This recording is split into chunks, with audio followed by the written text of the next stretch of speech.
small town in the heart of Broward County, has been home to countless mysteries and tragedies throughout its history. Long before the arrival of European settlers, the land was inhabited by indigenous tribes who revered the dense forests and the rivers that wove through them. They spoke of spirits that dwelled beneath the earth, of whispers carried by the wind, and of places where time itself seemed to fracture.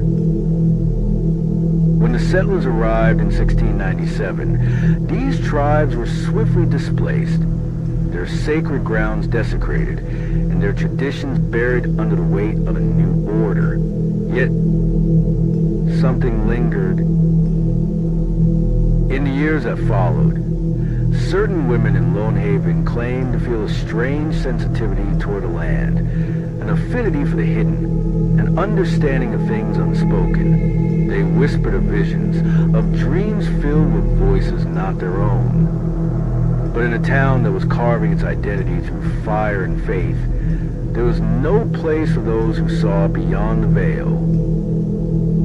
From the earliest days, women who were considered different were persecuted under accusations of witchcraft. It was said that many of them practiced dark rituals in the forest surrounding Lonehaven and offered children as sacrifices to ancient entities. The town's founders organized witch hunts with the blessing of the church. Hundreds of women were condemned, many without trial, tortured and executed in brutal ways. One of the most chilling cases was that of Helen Bishop. In the year 1900, Helen was the wife of Sheriff Thomas Bishop, a well-respected man in the community. They had been married for 10 years childless, and according to neighbors, Helen was a radiant and kind woman, until one day, Sheriff Bishop made a terrifying discovery in his own home.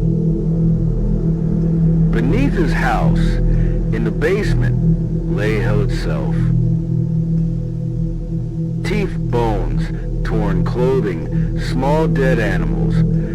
These were just some of the horrors he found within. Bishop ran outside, screaming to his neighbors what he had uncovered. Within hours, a mob had gathered in front of the house. Helen Bishop was dragged out, taken to the center of town, and lynched by her own neighbors. Her case would mark the last time a woman was killed under the accusation of witchcraft in Lonehaven. The case was closed, and Sheriff Bishop stepped down shortly after. However, the disappearances never stopped, and to this day, the people of Lonehaven still wonder what dark secrets are hidden in that ominous, ancient forest. One that, they say, is older than time itself.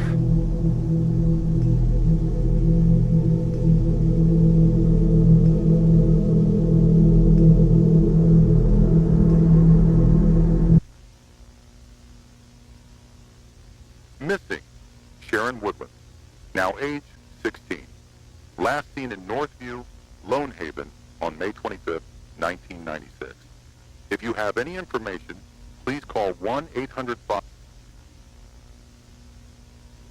I invite all my brothers and sisters watching from home to join me in sending prayers for the Major Smith, little Sharon.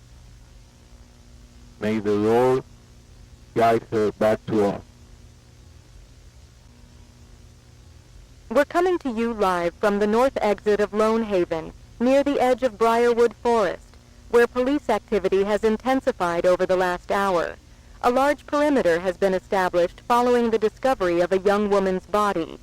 Sources close to the investigation describe the scene as ritualistic, with unsettling elements suggesting ties to witchcraft or occult practices. While authorities have not yet confirmed the identity, information obtained by this station indicates there is a possibility the body could belong to Sharon Woodland, the missing niece of Mayor Woodland.